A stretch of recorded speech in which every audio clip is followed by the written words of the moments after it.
Jimmy was a good man. I know Marley was a good man. They tried.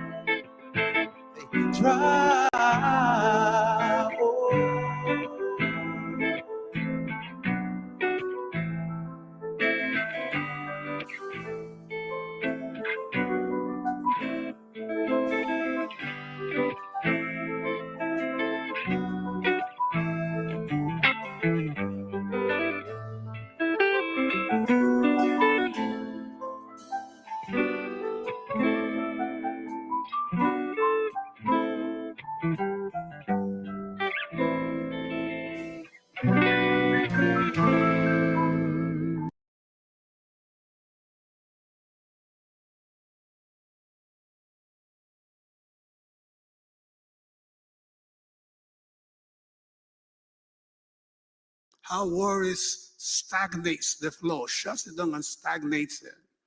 You know, how anger disperses.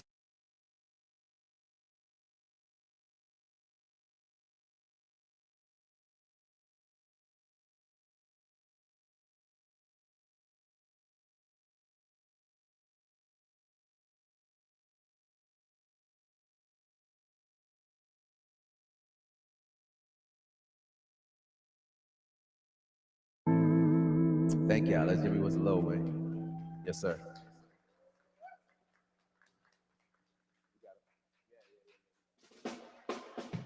So I want to introduce y'all to the co-pilots on the solar experience. Over here on the left, we are honored to have playing with us tonight the one and only Timothy Ragsdale on bass. To my right, like I said earlier, Caleb Lucky on keys.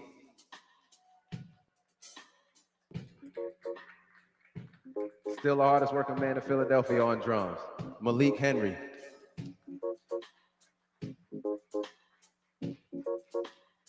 This is our last song for the evening. It's another mashup of Bob Marley and Jimi Hendrix from a project that I did in 2019 called Bobby Hendrix. This one is Crazy Ballhead.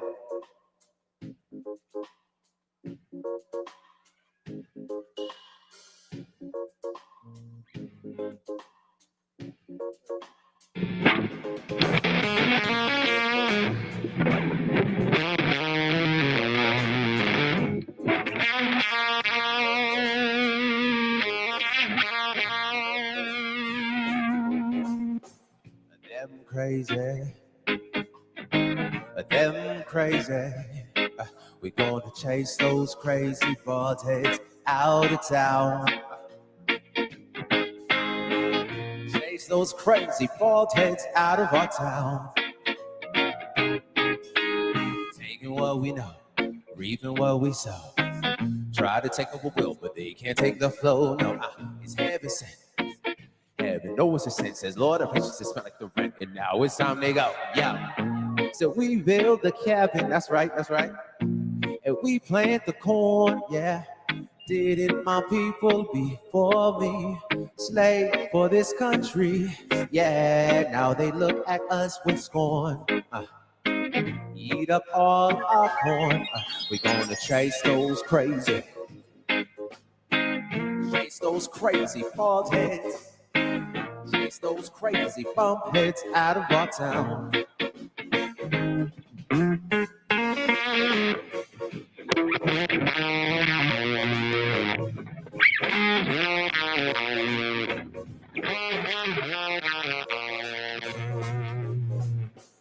What we know, reaping what we sow.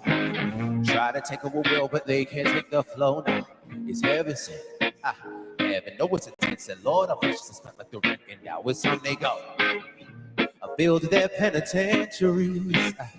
We build their schools. Brainwash education to make us the fool. Yeah, hatred, their reward for our love. Telling ourselves that God above, we gonna chase those crazy bump heads. Chase those crazy balls.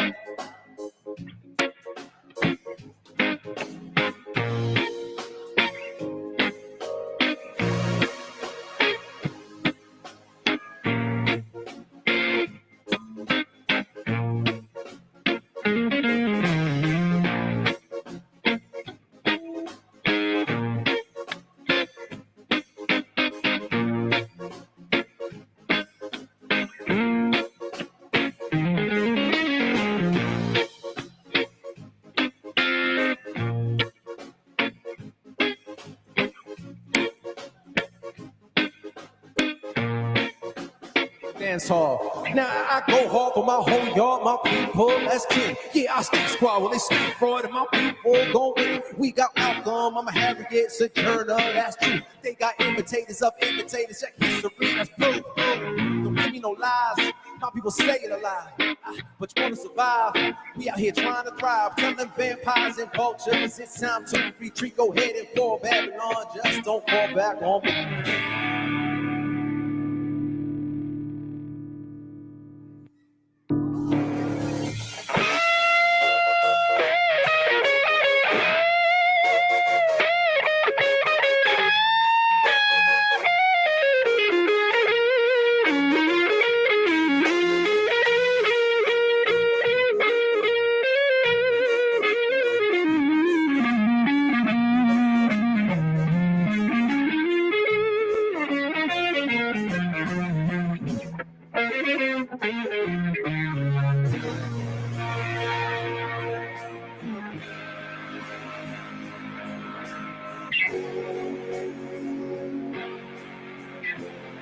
Caleb, talk to him.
Timothy Bags and on base, give them what they want.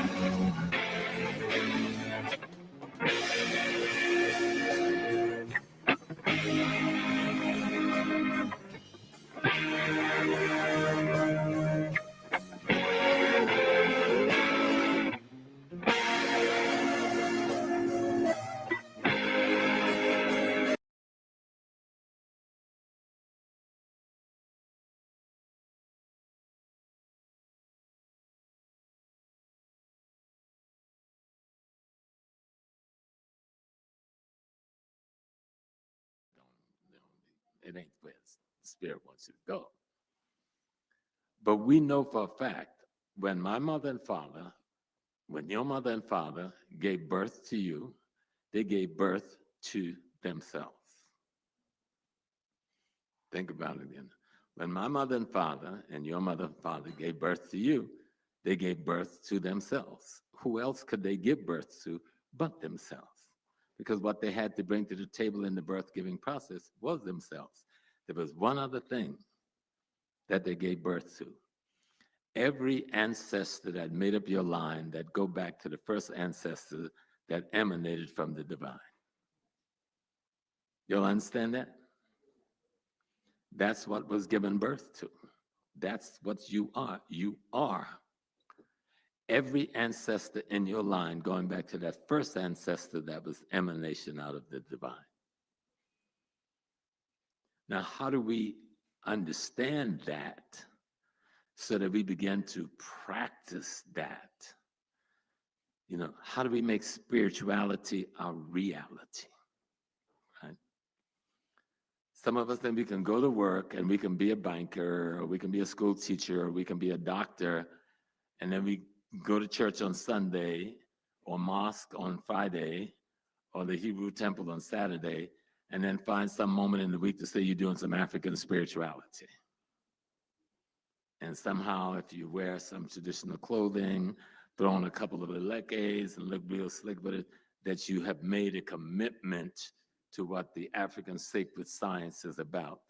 And the African sacred science is the only science of relevance to our survival. All of the other religious institutions are nothing more than, and I said this 30 years ago, fragments from the periphery of the African sacred science system. And given the carnage and genocide over the last few thousand years that they have caused, they're not even good fragments, with no disrespect. But we need to understand, because we're talking about surviving the changing world. And we said surviving in a changing world, even a little tiny word like N-I-N, is a period of time during which an event takes place. Everything has meaning, right? So we're talking about surviving in a period of time.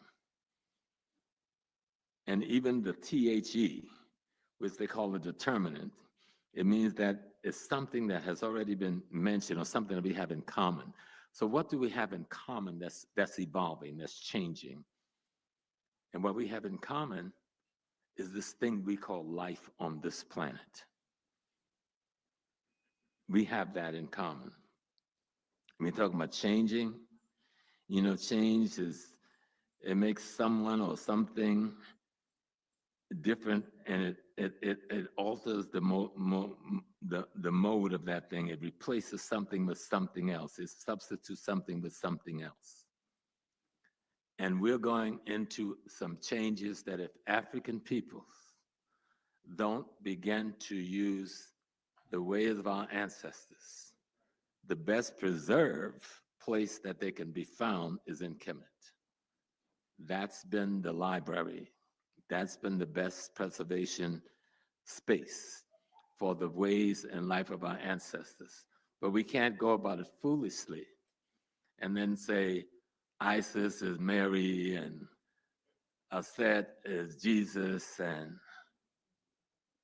and what you've done is change the name of a fairy tale, because white folks don't understand who Aset or Asar was. They still don't, and the few that write that have gotten close. They're not people or persons. They've never been a people or persons. We created these anthropomorphic representation of concepts, ideas, and principles that makes the universe work. Okay. I grew up in South Carolina. My mama used to have these little sit-downs at night, and we'd all learn about Burr Rabbit. But when I got older, I knew the Burr Rabbit wasn't a real rabbit going into the candy tree and practicing greed and eating too much candy. His belly was so big he couldn't get out. And so the story that she was telling us was that you must not develop greed.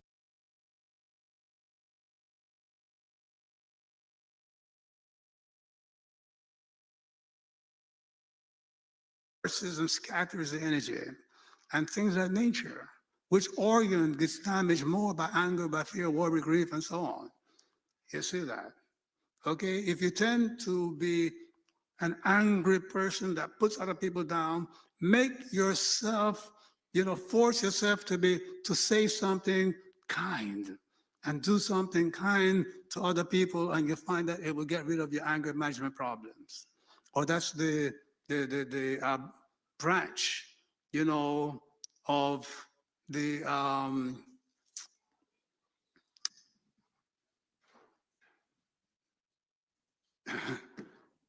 huh?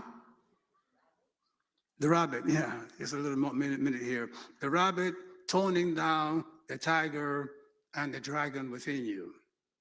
Because the rabbit is kindness. You see that?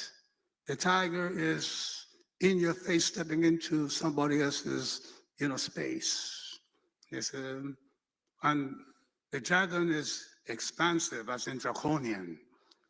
Yes, but the Western man will tell you, well, coming to my anger management course, the Chinese, they say, well, just cultivate peace, or just simply take a deep breath and then chant, dissipate that heat that we call the tiger heat, that we call the dragon heat out of your system. And if you do that, wearing a lot of green like we are today, or should be wearing today, you'll find that it will make you more artistic, more loving, more caring, more elastic, and so on.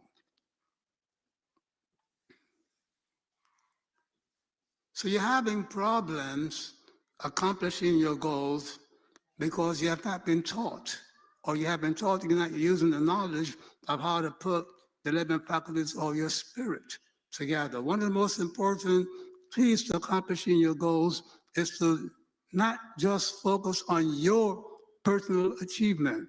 Once you learn, a spiritual law on how you can empower yourself to achieve, use it to help somebody else achieve their goals too. What does it look like? I'm going to meditate for 10 minutes every day on my goal using the proper tools, and I'm going to make sure that I meditate for 10 minutes on somebody that I know, friend or family, to help them achieve their goal. When you work to help somebody achieve their goals as you're working for your achievement, you are putting yourself in harmony with the law of oneness with all, the law of Ser. Are you with me? In other words, selflessness, you cannot cultivate selflessness by just simply repeating the idea that it's good to be selfless. You got to put it into practice. Are you with me? You got to put it into practice. If I teach you a spiritual way to heal yourself, you want to heal yourself quickly, use it to help somebody else that you know sick to heal themselves. Because you see, there's only one entity in the universe. Your oneness with God, and nothing can be outside of God. And when you're one with God, then nothing is outside of you. So what you're doing so even if you did something for somebody else and not for you, you're doing for yourself. But it makes you feel better to do something for yourself as well, then do something for you and for something for somebody else. Because lots of people who want to achieve something, they're following the Western Ayn Rand, law, of the rugged individual. This Western will teach you that if you're going to achieve something, you got to pull yourself up by your own bootstrap. No, pull yourself up by pulling somebody else's bootstrap, especially since none of you have a bootstrap because somebody stole it.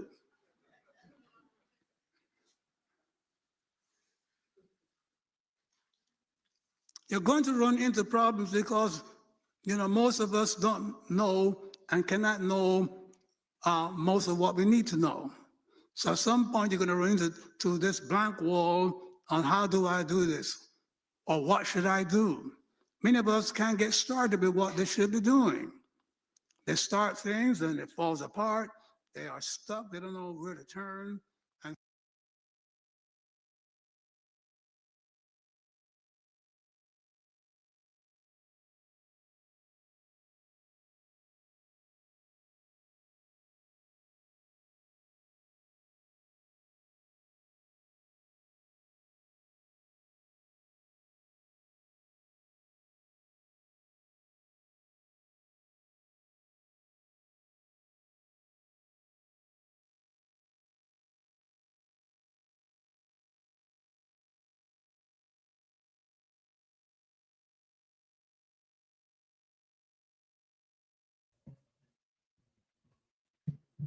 All right.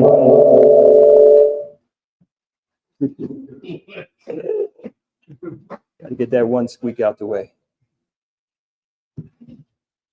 All right, all right. Peace and blessings. Peace and blessings, everybody. How we doing? All right. I see a lot of, I got an echo. See a lot of folks online. I see you, Michelle, in the webinar room. Brother Nadal, of course. Can you get rid of the echo? Put a one in the chat if you can hear me well.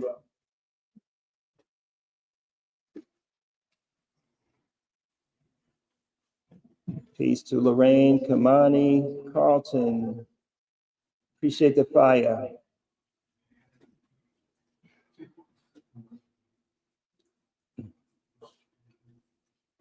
Okay, we got Sumai. Yes, it's being recorded, Sumai. Welcome. Carrie Owens, my sister. I know you're excited about comedic legacy. All that we've done in the past, right? And have been. And we have some people on Facebook. Put a 1 in the chat if you're on Facebook and you can hear me well. All right, Peace McKemma. Is that Canada in the house? Ross in California. Peace, Janice, Kinsei.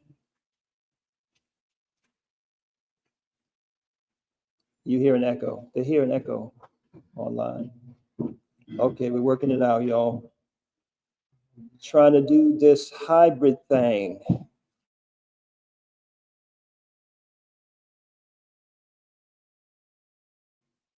We got some people in the house live in Philly. Let them hear you. All right, they're going to be excited later. All right, we got TN on our, not Instagram, our YouTube. We got a YouTube. We got 2 YouTube channels too. If you're on YouTube, put some claps in the chat.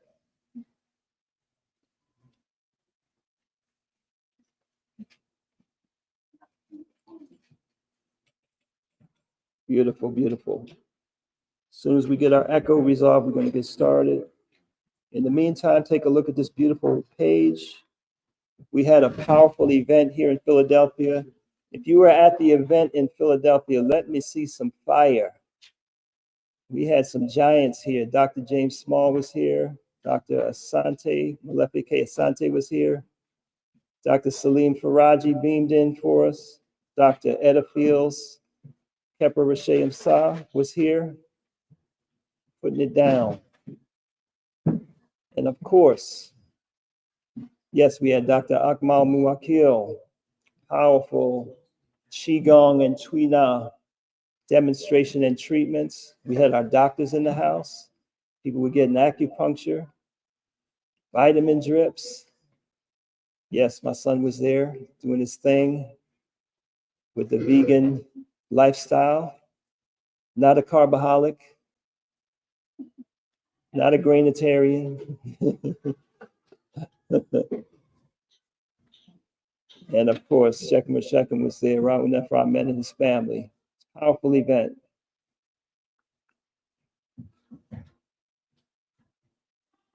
Can we just kill the sound in the room? Would that do it? Okay, 1, 2. I still hear it. 1, 2, 1, 2, 1, 2, 1, 2. How's that? Is the echo gone? Put a 1 in the chat if the echo's gone. I see you, Shechem Nuamu, with the KPI family. Ma'at Therapeutics is here. Let me know if we're echo free. Okay, beautiful. Thank you, Jose. All right, so I'll use my natural voice in the room. That'll work, right? Y'all can hear me? Beautiful. So let's get it going.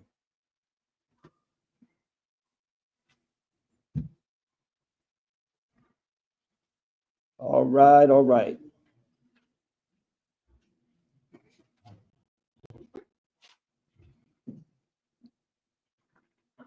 Take my therapeutics down while that's up there. Can I hit that? There we go. All right, peace and blessings. Hetapu. So our subject matter is AI. AI is taking over the world, right? AI is going to change everything. Oh, it definitely is. So in thinking about that, I thought, we're not really in charge of that. We're most likely the victims of that. As the great Dr. Claude Anderson says, whenever there's technology, Black people are the ones that suffer because we're the first to be replaced, right? But then I intuited there's another kind of AI, the AI that's going to save us, and that's astrological intelligence. Yeah. Y'all can talk back to me. What y'all think about that? My good brother Ogun says it's ancestral intelligence. I'll go with that too. That's the AI. So we're going to talk about astrology today from the Kemetic traditional African perspective, right? And what intentional astrology is all about. So what we're going to talk about today is for you to have your best year ever. How does that sound? Right? For you to answer the call, the challenges that are in front of us, the dire situations that we see unfolding, you know, the broken dream that used to be the American dream, the movement towards fascism and so on that you see is happening around us. We got to respond, right? And we got to respond with our spirituality. And spirituality doesn't just mean the ability to tolerate evil, the ability to persevere and struggle along, and you know, spirituality is a source of power. Spirituality is the greatest source of liberation, right? The inspiration that we need in order to respond to difficulties and challenges and to prosper in the world. And we hearken ourselves back to our ancient ancestors, the founders of civilization, the Nile Valley civilization, and we look back at that. We study back at that. Why? Because they had the most enduring success that any nation has ever done on the face of the earth. They lasted for thousands of years in prosperity, in wellness, in equality, in stability. We can look back 4,000 years ago and see that many of the problems we're struggling with today, and I'm saying we lightly, but people are struggling with today in this country as to whether women should be heard or not, whether they should be controlled or not. We had women kings, we had women landowners, and most importantly, we had female divinity. Because if the feminine element is not represented in your model of divinity and your understanding of divinity, then I would propose that there's something missing. Maybe that's why we're in a war god culture, right? So astrological intelligence is what we're going to talk about today. And I'm an Angolero. Any Angoleros in the house? Put your hand up in the house if you're an Angolero. If you don't know what that means, that's cool. Let me see if there's any Angoleros in the house. Uh-oh. Carrie, you an Angolero? Okay, now. That's a practitioner of Capoeira Angola. Angola. Beautiful art form. One of our great, you know, developments in this hemisphere was when our African brothers and sisters were captive in Brazil. We brought our African knowledge with us and we formulated our own martial arts system. And in our system of Capoeira Angola, we start every session with a ladainha, and that's like a libation, you know, and it starts out with a praise. So we say, yay, viva me Deus, camara, meaning live God, live the great God, right? Viva meu mestre, long live my teacher. Que me ensinou, the one who taught me. So before I start anything, I like to give praise to God, and I like to give praise to Ra'u Nefer Amen, the Shechem or Shechem of the Osara Set Society. If you're not familiar with his person, he was with us here in Philadelphia. You can flip back and forth, right?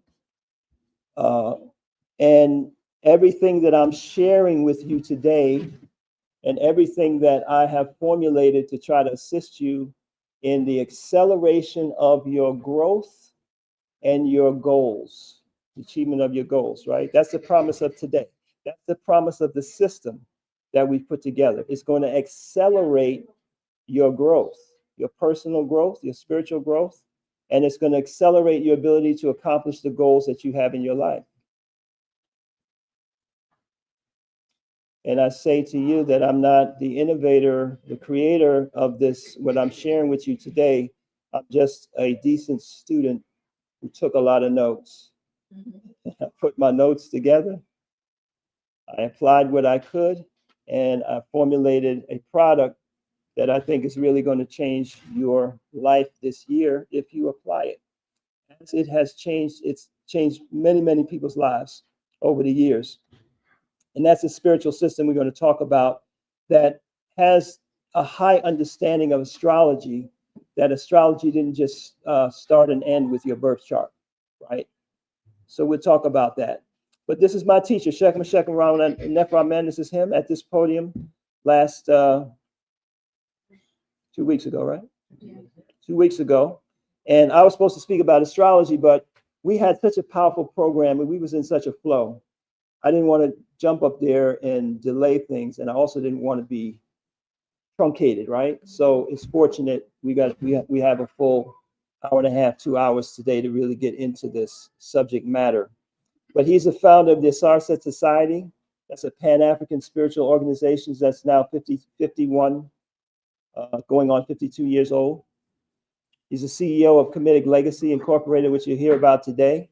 He's a world-renowned author, distinguished composer, international lecturer, diviner, counselor, and he is the creator of the course Ma'at 11 Laws meditation system, which works hand in hand with what we're going to be talking about today. He's also the founder of Comedic Legacy, which you're going to hear about, which is an online platform that we have been working to develop for many, many years, probably for decades. And we finally, over the last year, a lot of investment of time and a lot of money, we have put together our own platform. It's a learning platform, and it's a sharing platform, a revenue sharing platform.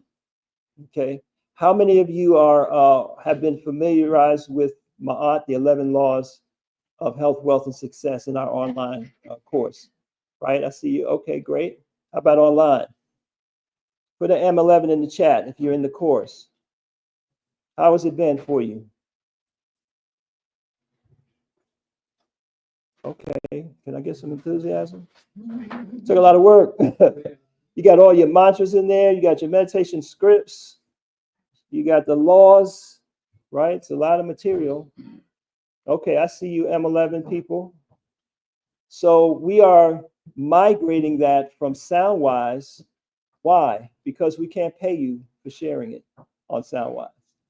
And if it's helped you, and you're going to refer other people who want to learn how to meditate, who want to have access to the Comedic cacao, words of power, and so on, right? Want to know how to get a meditation script and all that. We've devised a system where we're going to be able to now pay a referral or a affiliate. You've heard of affiliate, right? An affiliate out to people. And here's some of the courses that will be offered. We had a lot of people in our winter solstice last year. I think we had about 1,600 people. So we're going to have a winter solstice 2.0 this year. Ma'at 11 Laws is there, and also a new course on manifestation. So we'll talk some more about that. It's also going to be the platform where Shechem and others can publish their books and works, right? And share that, share the profit with the community. So that's powerful. So today we're talking about comedic meditation and 2 products that we have to help you navigate what we're going to discuss, the spiritual work that's going to accelerate your growth and accelerate your ability to accomplish your goals. Whether that goal is your healing, whether that goal is to fix your credit and get your income together, whether that goal is the relationship that went sour or the one that you need to attract, whatever it is that you need to accomplish, whether that goal is to survive the dismantlement of your job, your industry, or whatever that might be taking place, through this new paradigm that we're going to be facing. You need to be able to react in a powerful spiritual way. So these 2 products are a calendar, and you'll see how this ties into astrology, right? Intentional astrology. And we are, by the way, in Heteru cycle. We'll talk about that. And also a journal. And the journal contains an accurate sidereal calendar to schedule your meditations at the most beneficial period of the lunar cycle. We're going to talk about cycles, right? Cycles are the thing that's not talked about, but it's the elephant in every room, right? In fact, we just went through election where they're trying to blame one person for this and one person for that. But there's certain things, there's an ignorance in the Western world about the fact that everything goes up and comes down. Everything. The economy has to expand and then it has to contract.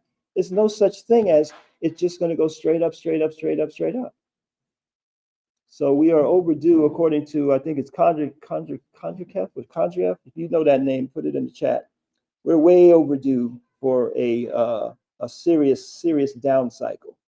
So at least they won't be able to blame a black woman for it when it happens. But they have pumped up the economy and in the world with so much fake money and debt just to kind of keep that away. But you know, it's inevitable.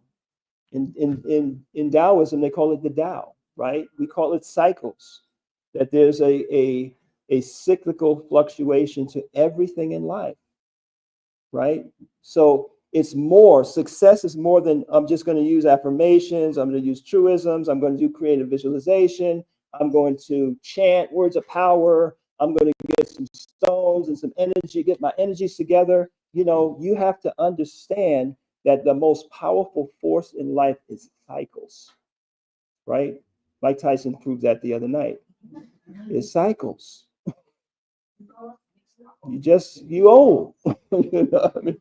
So something went down, but something else went up if you knew how to nurture it, if you knew how to cultivate it, right? So cycles are powerful, and we use a sidereal calendar. I'll talk to you about that in a second, what that means. In this journal, you have guidance on how to apply each monthly period to the accomplishment of your yearly goals and aspirations. How many people set goals every year? I hope you do. Let me see your hand if you're online. You set goals? Yes, we're going to be shipping to the UK, y'all. We're going to do that through our Comedic Legacy affiliate. Put your hand up if you set goals every year. How many of you forget goals? Come on, put your hand. You come on now. You set your goal in December, in January, and in July. You'd be like, oh, yeah, what was that? It happens to all of us, right? We have a tendency to forget because a lot of times we don't have a systematic way of applying our efforts every month to the achievement of our yearly goal. So we lose track of it, or we give up on it, or we don't put enough energy into it, or we forget about it, or we're constantly starting and stopping. And part of that is not understanding the role of cycles. So what you have in this book is the ability to analyze every month what the specific energy of the month has to do with the achievement of your yearly goal. Right? A journaling space, because your growth, we're talking about two things. We're talking about growth and goals. Growth and goals. We need them both, right? We need to hit our goals, but we need to grow.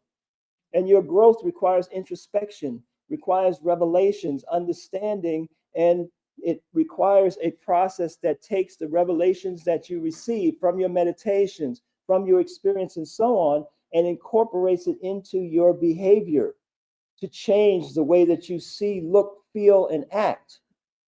Does that make sense? If you don't do that, then you wind up making the same mistake again. Or you wind up saying, I should have known, because when I tried that before and this insight came and I forgot about it. Am I making sense? Right? That's why we need a journal. And this process comes with online support. Is that the right? So what does that mean? That means there's other resources. So when you get a journal, you're not just getting the journal, you are, you're going to get other help in understanding how to use it. So let's talk about astrology, right? If we know anything about astrology, we know two things. We know, one, that our talents, our aptitudes, and our personality is definitely influenced by astral forces, right? Anybody that knows astrology knows, oh, this child is a Gemini, this child is a Scorpio, this child is a whatever. And you see the manifestation of that. You see that personality that emerges, that, clearly is representing the qualities that are associated with that zodiacal sign, right? Anybody here? We know that's true. And we see that in celebrities and different people. But a lot of times we don't take a moment to really express awe and wonder. Like, what is that? How is that possible? That somebody could take your time of birth, day of birth, place of birth in the world and know something about you and predict things that you'll be strong in and things that you might lack. How is that possible? That's amazing. We got to be like you know, the old scriptures say, like a child sometimes, and just be like, how does that happen? You know, that's the foundation of occult knowledge, esoteric knowledge. Occult, don't be afraid. Occult, occult, occult, occult. It just means hidden. You can't see that. When that child was born and took their first breath, and that astral impression was made on that child's soul, right? That you're calling, oh yeah, that's Sun in Leo, or oh yeah, that's so and so rising sign. You couldn't see that. You can't perceive that directly, right? So that's a hidden or a subtle force that has had an impact on a person that will last throughout their life.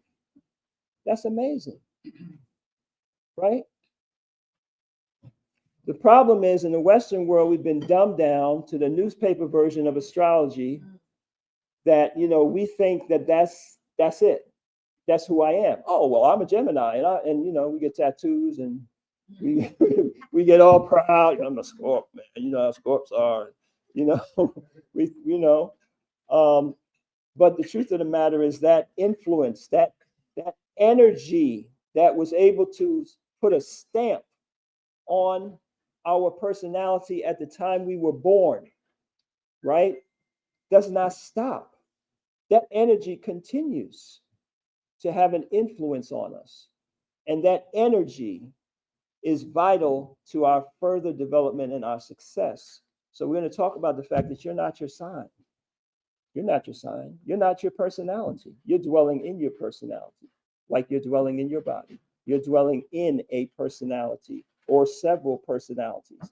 The other thing that we know from astrology is that events in the world move in cycles, right? That's a little more advanced, people understanding astrology, right? We talk about what age we're in. We talk about different transits and things that happen that we can tie into events that happen in the world, which is another amazing thing. And if you look back at the Kemetic records, you'll see, you know, the astrological symbol, you'll see symbols of certain types of behavior that are associated with the consciousness, the events of that time, right?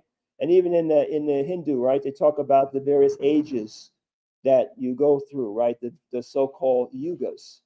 So things move in cycles. Things move in cycles, and astrology, one of the key functions of astrological knowledge, is not about like defining who you are as a person, as much as it is you understanding how the changing landscape of cycles and the energies that prevail, right, are available for you, or to either ride like a surfer, right? I'm a body surfer. I don't mess with them boards. But you know, you can either get smacked down and wiped out by the wave, or you can catch it just right, and it will just take you where you're trying to go, right? So these waves are like energies, are like these waves that's coming. And if you have no idea, you just like talk and have a conversation, got you back to the ocean. Yeah, girl, you know, bam, smack, and you get smacked down. You're like, I don't know what happened. I just fell into a bad, you know, things just fell apart. Because you don't understand. You think that everything is just going to stay level in your life. It's not. Everything is moving in waves and cycles. And this is a critical knowledge of astrology, right? And it's not even astrology in itself, it's the knowledge of cycles that in different cultures is represented by different things. So the energy that's changing is not coming from a particular planet. That planet is like the hands on a clock. The clock is not making time move. The clock is just showing us where we are in time. But time itself is a force. So, for example, in the Bazi, which is the Chinese so-called, some people call it astrology, but it doesn't deal with stars at all. It doesn't deal with the planets and the stars, but it deals with the understanding of the pattern of energies and how these energies move in cycles. I had a great birthday party when I turned 60. I don't ever want to have another birthday party after that one. It was so amazing. But that year for me, my 60th year, was amazing. It was the most incredible year in my life. My finances took off. I was able to finally go to Africa and have an incredible trip. 2 different countries in Africa, share that with one of my family members, my community. That was unbelievable. I was able to organize the first ever family reunion for my family, and it coordinated with my mother's 90th birthday, and that happened to be the last time that we would see her all together, and everything just worked out so incredibly, and other things that year. So I was like to my teacher, I said, what was that about? It was like unbelievable. He said, oh, that's the Bazi, every 60 years. That's the repetition of your birth in the cycle of 60. I said, oh, I better live to 120. I better live to 120 to experience a year like that again. Right? So cycles are real. They affect us. And it's not, no one culture has a monopoly is what I'm trying to say, right? When we're talking about our year and the 12 months, we talk about our week and the 7 days of the week and how those are the 7 planets, right? Well, they kind of have a 5-day week. And in Kemet, they had multiple calendars. They had calendars for different purposes. And the tekens, right? That's the needle, right? The obelisk, like the Washington Monument and so forth, right? Why does it have a point? Because it's a big sun and star dial, right? The pyramids, the temples, they were all aligned in a certain way to reveal what time it is, what cycle. So as my man Flavor Flav says, we don't know what time it is. You got to get a big clock. And by the way, while we're talking about astrology, you should know that the Greeks messed up astrology, like they messed up a number of things. And they created a tropical version of astrology, which is off. Don't take my word for it, just look at an ephemeris. And you'll see that Aries 0 degrees Aries does not start on March 21st. So a lot of you all think you're Aries, or you think I thought I was a Scorpio. I'm not, right? My sun sign we're talking about now, right? It's off. It's off like half a sign because the stars are not fixed. They move very slow. 1 degree every 72 years backwards. So after 2,000 years, it's off. So your understanding of like, oh, my personality, you got to check. We use a Vedic sidereal astrology, and that's what's in your calendar. It's a sidereal means the stars, right? So it's based on the actual position of the stars as opposed to the tropics, right? So if we talk about astrology for a minute, what are we talking about? We're talking about a circle in the heavens of 360 degrees, and we have divided in the common astrology that circle into 12 different parts, right? And you say, oh, that's occult. You got the 12 tribes of Judah. You got the 12 disciples. Even when the sun that's at the center with his 12 disciples got betrayed, they had to get another disciple. They didn't just keep it at 11. What was that about? Why did you have to get another one after Judas, right? They had to go find another one because the magical circle has 12. Oh, right? So 12 is one of the ways that you divide this. And then there's other forms, other systems of astrology where you go deeper and you might have 28 signs. You might have many, many more subdivisions depending on your degree of sophistication. You're looking at this 360 degree cycle or circle in a certain, you're dividing it up in a certain way to organize your process and your thoughts about it.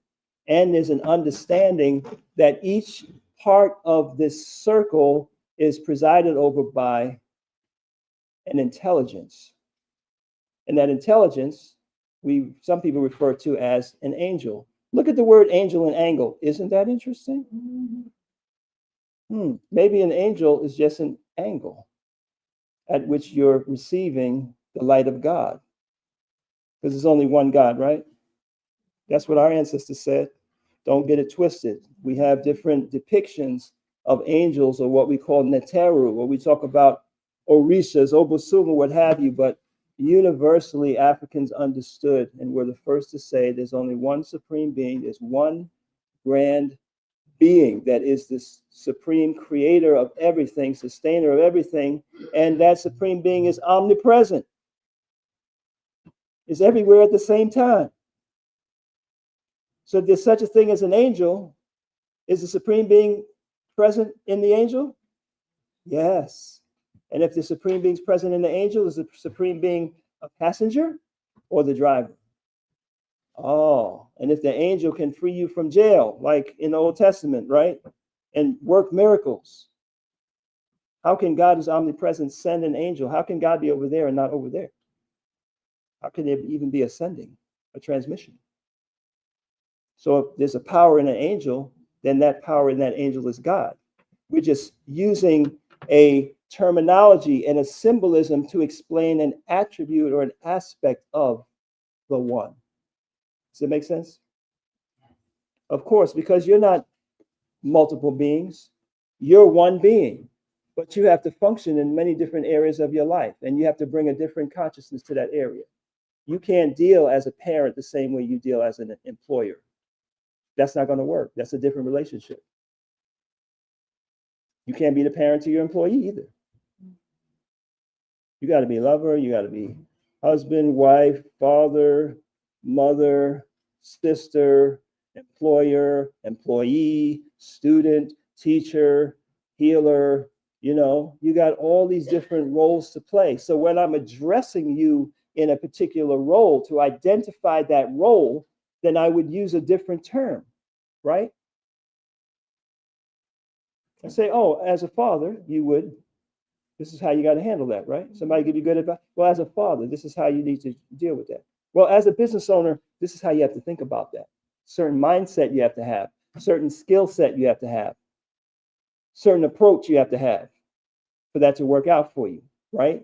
So that's what we're doing in traditional culture, is we're identifying the different functional aspects of the one. We don't worship deities and angels and what have you. So, but let's go back to the book. It says, on the either side of the river was a tree of life, bearing 12 kinds of fruit, yielding its fruit every month, and the leaves of the tree were for the healing of the nations. This is Revelations 22:2.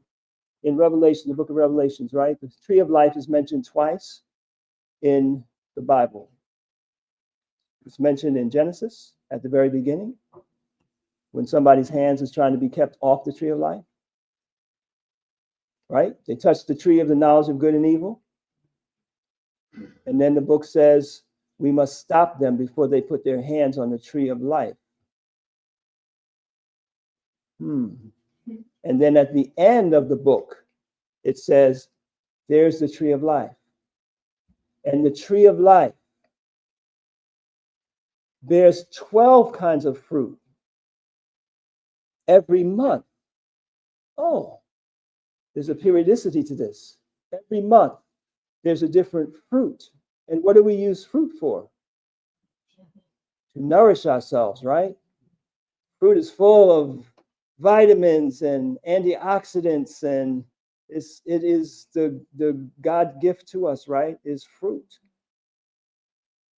That's how we nourish ourselves. It's the perfect food made for us. And the leaves of the tree were for the healing of nations. So there's something that's happening every month that is available to give you nourishment and to heal you. Available to help you nourish others and to heal others. And that's what in Kemet we refer to as the Paut Neteru, or one of the Paut Neteru. Is different organizations of the different faculties of God, but that's what they are. They're divine faculties. And they rule over spheres of influence, subject matters, right? In the same way that you say, oh, well, this sign, right, relates to, this type of activity, right? Gemini is about technology and information and what have you. And Leo's about, organization management, kingship, rulership. You know what I'm saying? Right? Different areas of life. And that fruit is the nourishment, the knowledge, the wisdom that you need, and the power to be able to manifest things in your life.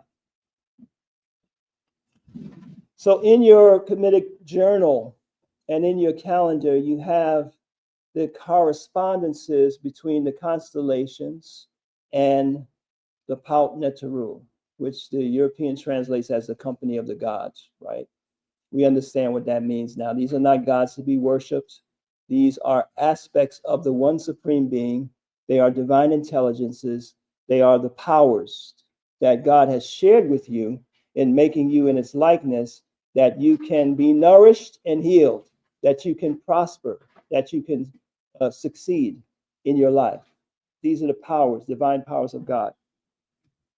So they are metaphorized, right? There's a metaphor, there's an imagery that's used.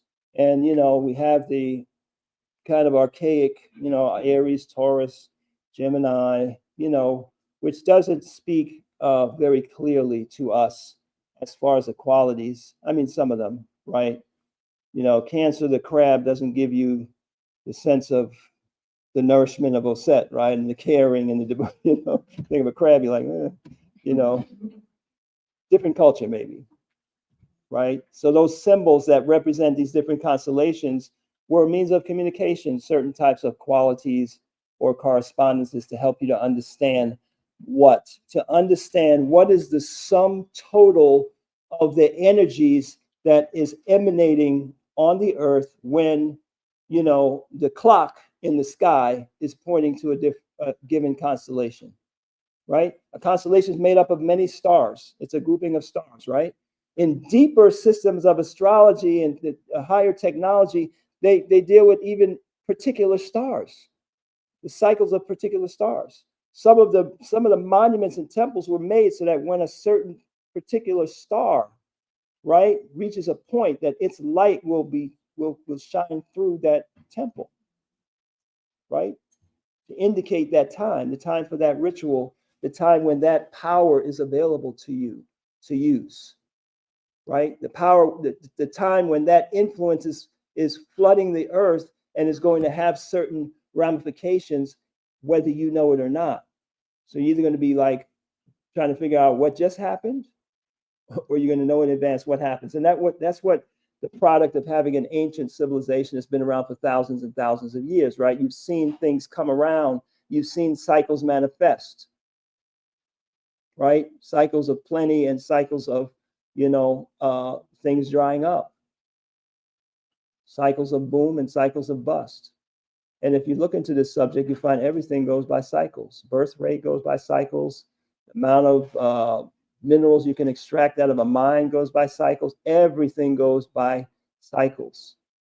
So I hope you get what I'm saying. What we're talking about is one presentation of a vast subject that's as deep as the deepest mathematics and physics and all of these types. It's not something you just casually converse about and, oh, you got it, right? So this thing that we are talking about with astrology is it's been simplified, right? Another simplification is that we talk about the sun sign, and we identify with the sun sign. So you say, oh, you're born between this time and this time. What are you looking at? You're looking at the sun. That's what's moving. The sun is moving about 1 degree every day, right? So the sun's not actually moving. The Earth's moving around the sun. So it gives the sun an appearance that it's moving through the constellations, right? At about 1 degree every day. So that's the 360 something days a year. You got me? So when you say, oh, April to March and this to that, you're talking about where was the sun when you were born. But the sun is really more about what you're striving to be. The moon is more reflective of your automatic tendencies, especially in the early parts of your life. And if you don't have rites of passage, initiation, spiritual growth and transformation, that early part of your life might last your whole life, because you don't have a system to transcend those behaviors, attitudes, and so on, right? but the moon is moving much faster. So that's a different, thing that you're looking at. So the moon sign, in fact, in Osiris Set, one of the things that Shechem and Shechem did, because we had lost our clan structure through the great Ma'afa, right? In African society and traditional cultures, you are part of a family, but your family is not just your biological family, right? You've heard that before. And some of you might be familiar with the Akan clan system and other systems where there's millions of people that you're related to based on the clan. And this is a powerful mechanism of organizing society, right? To bring that family, just like a lot of stuff happens in family in the West, but it's supposed to be, that family is a sacred place, right? Where you take care of each other and so on. So you extend that attitude out to, many people that are not, the proper way to say it is you've lost track of the blood relation, right? Because we all go back to common wombs. But in the clan structure, you can organize society as one of the mechanisms, right? So he used astrology to organize us as clans. So you'll hear people in our community talking about, I'm in the Haru clan, or I'm in the Set clan, or I'm in not the Set clan. We don't have any of those. I think the Set clan's coming into power, though. But that's based on your moon, right? Your moon position, what we call your clan. So where was the moon when you were born? Some of you might get that information. Now, the principal thing we need to understand here is, as was quoted by several very ancient scholars, the wise person rules their stars. The fool is ruled by them, right? So you're not your personality. You're not these tendencies and energies. It's like your temperament. You might have a more sedentary temperament, that's just the way your energy flows. But the laws of health is not going to forgive you if you don't exercise. If you allow today's comfort push button society to, indulge your sedentary nature, and you're spending most of your day just sitting around, right? The laws of health are not going to be suspended for you, right? So you're not your temperament. You're the consciousness that is dwelling within that body. You're the consciousness that's functioning in that temperament. You are the consciousness that's functioning in the personality, right? So you have the right, the ability, and the need to alter its behavior. And that's where we get into the difference between character and personality. So let's look at the clan sign. I don't know why Harukti dominated this. I just want to throw a few people up here, just as some example, right? So the clan is where the moon was when you were born, right? So it's more complicated than this. This is a simplification. Let me say it again. Astrology is much more complicated than this, right? You got your sun sign, your moon sign, you got your rising sign, your midheaven, the placement of planets in different houses and all that. We're not getting into that in this discussion, right? That's it's not productive. What we're talking about is just a point of reference. And the reason I bring up the clan or your moon sign, right? Your moon position is that we have found over the years that your moon sign is like a point of entry for energy. It's your predisposition magically and psychically. That's one of the reasons we were organized that way, because as coming together as spiritual people, coming together as priests, priestesses, and so on, right? We want people who have the predisposition to certain kind of energies, healing energies or whatever they may be, right? To group together. You follow what I'm saying? But we found that also you'll find that when you enter the cycle of your clan, meaning your moon sign, things happen, for good or for bad, right? A lot of people have some of their greatest challenges when they're in the cycle of their so-called clan or moon sign, right?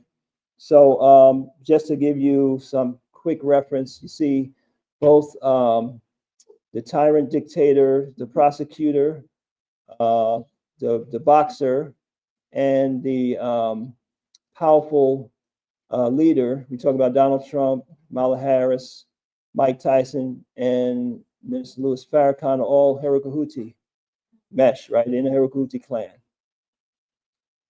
I don't know why I thought about Tyler Perry, but Sebek, you know, he said his thing is he's very flexible, right? And comedy, right? And a writer.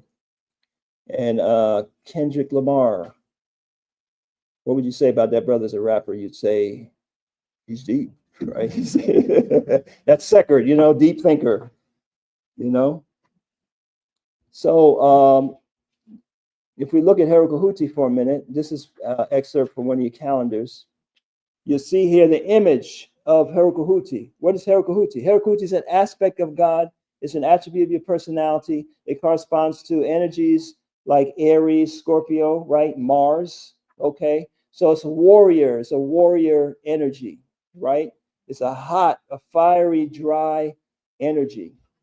So we have here on the calendar, you live in the likeness of God when instead of seeking vengeance, you allow the law of reaping what has been sown to automatically restore the balance that has been disturbed, while you hold in your mind thoughts of redemption for the one who's transgressed against you, right? What does that mean? Because there's an energy, there's a force, right?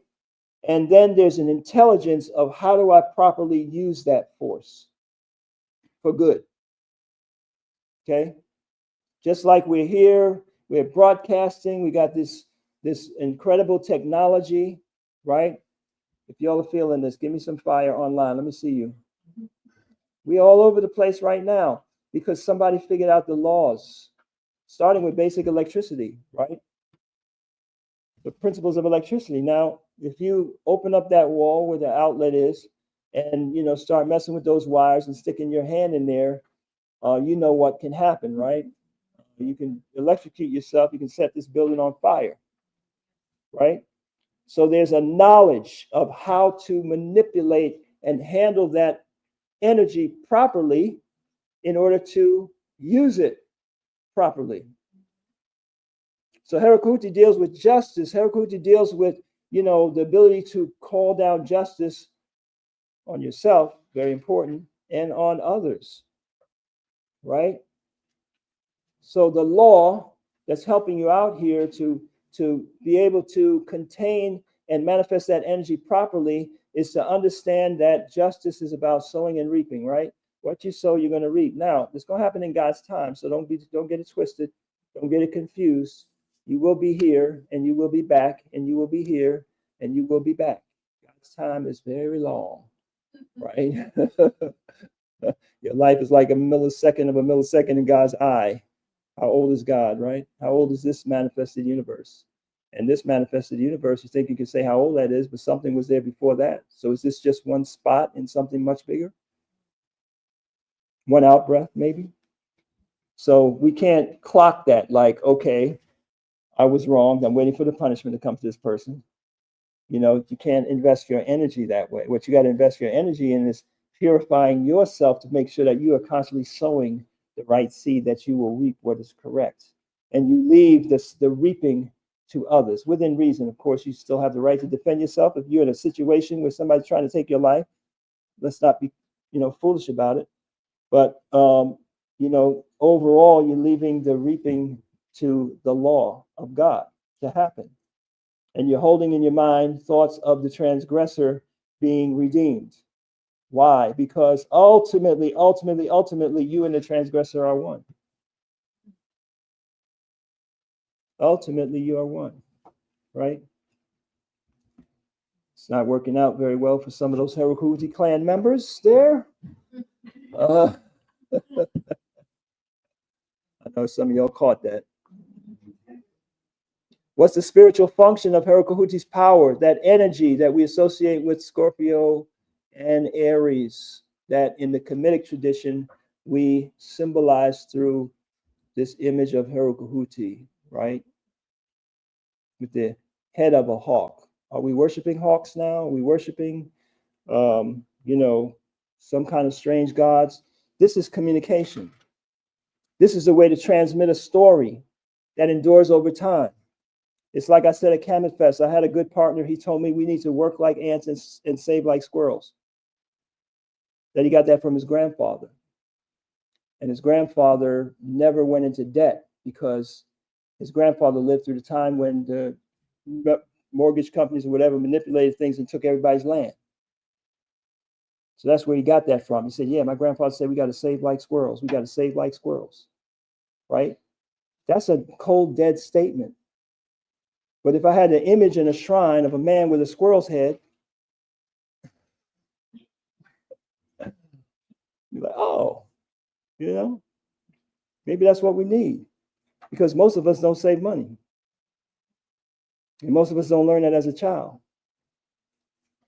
So most of us turn around and say, well, I made X amount of dollars every month for the last 5 years. Where did it all go? Because you didn't take some off the top. You didn't pay yourself first. You all know what I'm talking about. But that's just words. That's words in a book. So in ancient culture, they transmit things through ideas. So when you see the head of a hawk on a man, well, what is a hawk? A hawk is a predatory bird that has amazing insight, amazing excite, right? Ability to see. From way up in the sky, it can see a rodent, it can see, and most importantly, it can see a snake. Because hawks are snake killers. And the snake, the serpent within you that keeps you from being fully just and purified, is a very subtle beast. That's what the Bible took from that story and said the serpent was the subtlest of all beasts, right? Meaning that to see your own flaws, to see your own stuff is hard, right? And to take it when somebody else points it out, that's harder. So that's what that force, that fire of Herakuti is excellent for.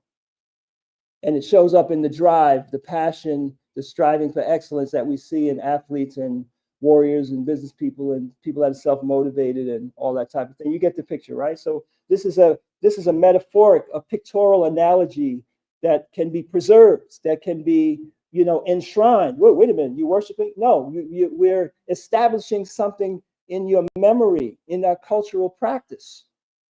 That's what enshrinement is about. You see? But somebody came and said, oh, you worship animals and what have you. That's not what this means. So the spiritual function is cutting with negative behavior, habits, and conditionings, sowing the seeds of justice in our lives to reap the protection of the divine law. Because in the Kemetic understanding, God does not punish and God does not reward. God sets up the world based on law, and the law will repercuss against you. You jump out the building, off the top of a building, and you pray, it's not going to stop the law of gravity. If you got a boiling, burning cup of coffee and you pray, it's going to burn your mouth if you don't understand the law of thermodynamics. You follow what I'm saying? So the spiritual world is made up on law, just like the physical world is made up on law. So God doesn't have to personally punish this person and reward this person and so on. And that kind of makes sense, don't it? I mean, you look at what's going on. The power to rise above the transgressions of others and recover from great losses with ironclad persistence. So this is the fruit we're talking about, y'all, right? Herakuti comes twice a year, Herakuti cycle. That energy is in the environment. If that's your clan, especially, there's certain things, you might take a loss, certain things might happen, certain opportunities might present themselves. Or even if it's not, it might be a key reading. That's another thing that we deal with the system, is a divination that will point out these same powers to you and what areas of your life they're in charge of. And we've seen over and over and over again how you might have a divination done, right? And you get a Herakuti reading on something, and it manifests in Herakuti cycle. You've seen this thousands of times happen in people's lives. So this is the key to the calendar. So yes, the power to rise.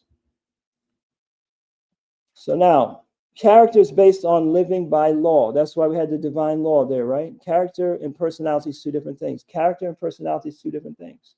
Your character is not in your astrology chart. Your personality is. That's the cards you were dealt. That's your predispositions, your talents, your assets, your deficiencies, your imbalances, your liabilities. But how you play that hand, that's character. Does that make sense? Mm-hmm. Herakuti, the divine law states that in time we will all reap what we have sown. Herakuti's faculties are spirit. So each cycle comes with this explanation. The drive and determination of martial force that we witness in top competitors is the same force that fuels our rise to be the spiritual champions over the demons within. To truly win at life, we must use Erukuti's drive for excellence to resolutely break with the human and animal stages of evolution. That's a comedic spirituality talking, right? The human and animal stages of evolution, meaning in Kemet, you are a god. You're not a human being. That's your potential. Your human being is a stage of your development, of your evolution.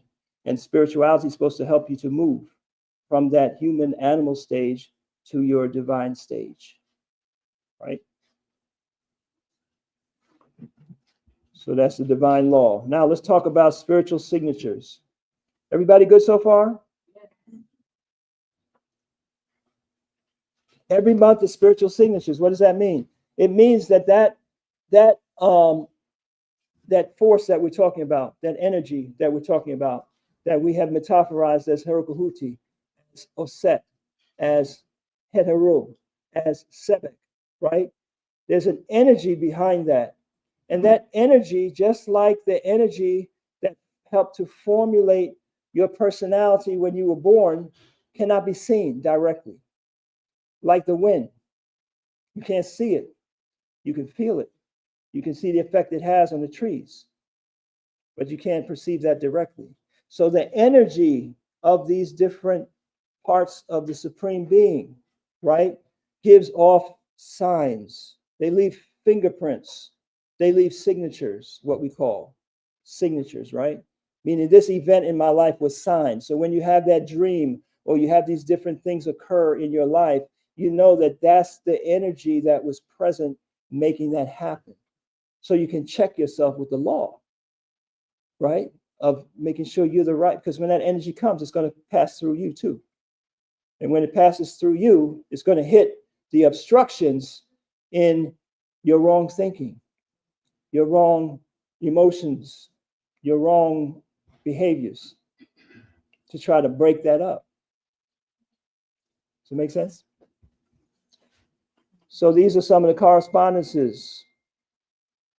Mars, Aries, Scorpio, multiples of 11, Tuesdays, red and purple, fire, explosives, wars, conflicts, and so forth, right? And the kind of people that you will find. This is another very interesting aspect of spirituality when you start to really have your eyes open. You'll notice that people, so let's say that I need somebody, in here it says risk-taking business enterprise, or better yet, immune system. You know, I don't know there's something wrong with my immune system or something lacking in my immune system, and somebody who has that expertise brings me that knowledge in Herukuti cycle. Then I recognize, oh, Duanatir, give thanks to God who came as Herukuti, who expressed itself through this person to bring me that knowledge that I needed. Since spirituality, when you're in alignment with the path, whatever you need will either come to you or it's come through you. It all's not going to come to through your own mind, but it'll come through other people. So you'll see them in the signatures. This is very important, right? So, for example, last year's calendar, actually it's 2023 already. Wow. Wow, is that right? Yep. Yeah, that war's been going on for a year. So it was Herukuti cycle when the ground invasion began on the day of the full moon. That's when Israel launched the ground invasion. On the day of the full moon in Herukuti cycle. That doesn't mean Herukuti, the god, sanctioned that. Doesn't mean that. It means that energy, that raw energy of, you know, that martial nature is pushing and empowering you, and depending on how you're going to express that, right? Then you're acting in accordance with that. Oh, y'all remember that bridge collapse in Maryland? Sebek cycle. Sebek is the god, so-called god of the roads. And the connection, the crossroad, the corners, and the god that connects things together. So a bridge is governed by Sebek, right? And also keys are governed by Sebek. So the key bridge collapsed in Sebek cycle. And Google introduced their new AI in Sebek cycle on a Wednesday. They announced it and they called it what? Gemini. Coincidence? So this is what we mean by signature. So let me tell you a little story. Some of you heard it before. You're going to hear it again. It's such an awesome story. So I was working as a salesperson on my many ventures to try to make some money out here in this world without selling my soul, and selling some insurance. And it was a Friday, Hetero's Energy, and I got a lead, right? So a lead in those days, when you call up the insurance company and say you want to get some information about insurance, they would generate this lead here and they give it to somebody like me, right? So here we are on a Friday. Heteru governs water, right? That's Oshun in Yoruba, right? That's the goddess of the waters, the sweet drinkable water, the river. So I get a lead for a guy named Waters, and he lives on Water Street. And Heteru's number is 5. So if you take his address, 5 plus 4 is 9, plus 5 is 14, 1 and 4 is 5. So Heteru's signature was on this conversation. So I went in the house and I said, wow, your name is Errol Waters. You know, you're trying to make conversation, break the ice and all that. I said, man, they named the street after you, man. You must be the man, Mr. Waters on Water Street. He said, you think that's interesting? Check this out. I'm in the water business. What's the water business? What is the water business? So he tells me, he gives me a manual to take with me of how to own and run a water store. I'm like, what is a water store? Water store is a water purification store, huge in California and different parts of the country. It's coming this way. You might want to check this out. I work at one. Here's the manual. Hands it to me. Shows me the system to purify water and all that. He says, but you got to call this guy who's got the equipment. His name is Mike Thames. Isn't there a river called Thames? Yeah, the Thames River, right? So I call Mike Thames. He gives me the breakdown. You know, I did my readings. I'm looking at this situation. I'm like, well, I guess I'm supposed to learn about the water business. I better check this out. How much money I got to raise, blah, blah, blah. So I fly out to California. I meet with Mike Thames, and sure enough, there's a water store on 4 corners of this one street. There was 4 water stores, one on each corner. There's water stores everywhere because water in California was really bad, or at least people knew about it, right? Philadelphia. Did you get the notice this past week? Yes. Yeah. Philadelphia Water Department sending out notices saying to you, we can't really guarantee that the pipes in your area going into your house are lead free. So act as if it does have lead. Yeah. So Mike Thames gives me the information. I raise the money. I go out there. I meet with him. I'm going to buy the water system. He says, but you got to have somebody to put it up. I know a guy who can put it together for you. His name is Hudson. I'm laughing. I'm talking to God. I'm saying, you got to be kidding me here. You got to be kidding me. It's just too much, right? The guy's name is Hudson. He's going to put the water system together. So, yep, sure enough, I met Hudson. Got the equipment. He came. He installed it. Put everything together for me. Showed me how to, run the system and everything else.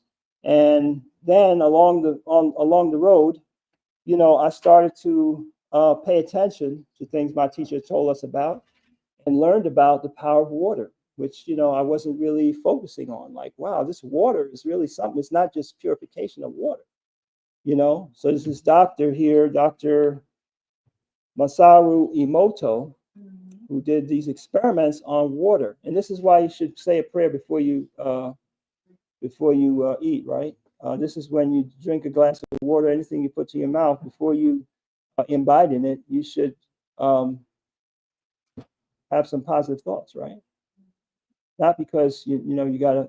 Yes, it's good to thank God that you're eating or able to drink. All that's good, but the science behind it is that your thoughts affect the structure of what it is that you're putting in your body.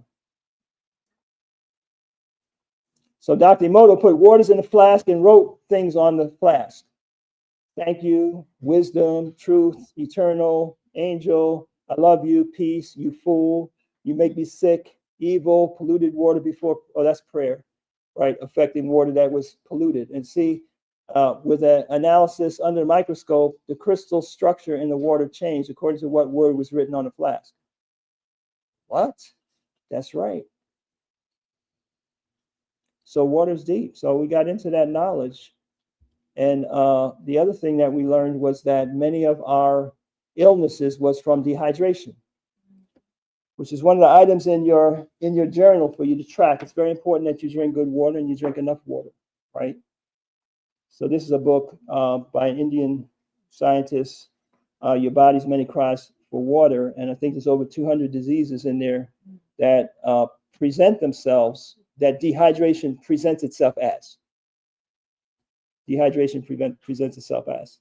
So what I'm trying to share with you was that, through the power of the Spirit, I was being given a business opportunity that I wasn't looking for. I mean, I was looking for money, but I wasn't looking for this particular business. But the business was more than I could really even conceive of, because besides money, it was in alignment with helping other people, with healing our people, with doing something in the community and what have you. And then New Waters was born. So that's our company.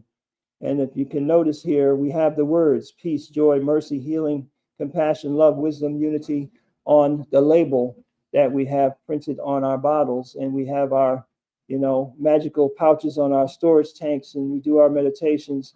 So we know that we are giving our people, when they come in here to get pure water, something more than just water. There's something in that water. There's something good in that water. So that's our system. Some of you may have seen it if you've been here visiting. In Philadelphia, we are the only African-owned water store in the city of Philadelphia. We might be one of only two that are still around because of the great support we've gotten from the community. So I'm talking about signatures, right? So signatures, God is always talking to you. The Spirit is always talking to you, but the problem is we don't know the language. We don't understand the language. We don't know how to interpret the language. Can you turn it off? We don't need heat in here, right? Or am I just fired up? How are we doing on Facebook out there?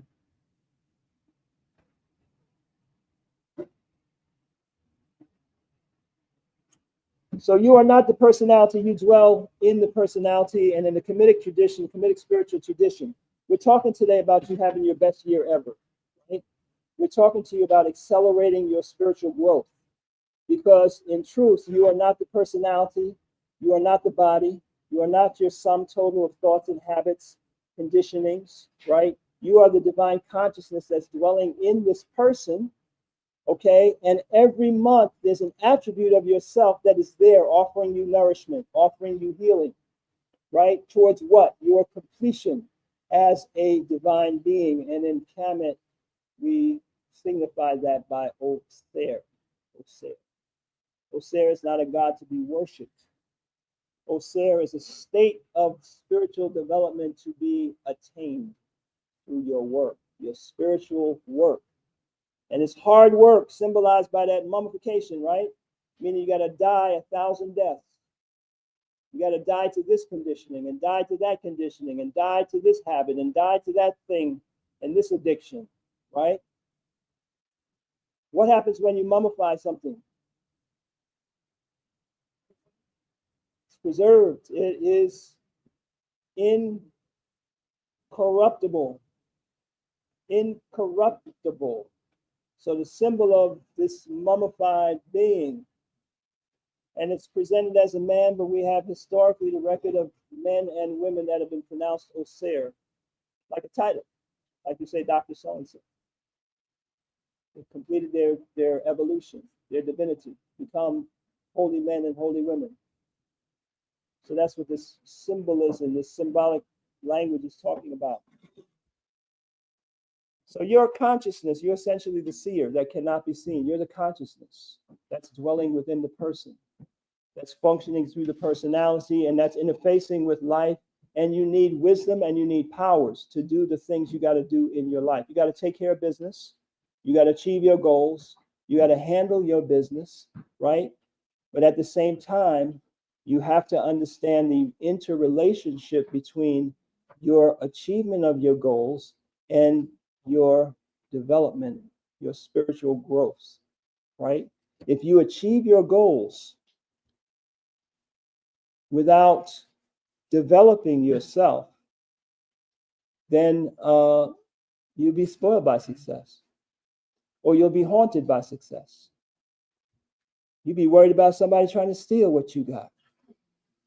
So you're still not happy. You achieved it, and now you got to deal with the jealousy. You see what I'm saying? So the two have to go hand in hand. So the Comedic Meditation Journal is about how to organize yourself throughout the year and your meditations so that you can achieve the spiritual growth lessons that are there for you and at the same time accomplish your goals. And it has to do with your talents and your habits. Let's talk about that for a second, right? Talents, we think, are something you're born with, something innate. And that's true to a degree. But talents can also be cultivated. Talents can be awakened within you, is the proper word, because talents are the properties of God. So when somebody has the natural, quote unquote, natural ability to do something, right? It's the netter that the Greeks call natura, right? That you're using the word natural. You say the natural born talent. It's the netter that's doing that. We don't take credit for that.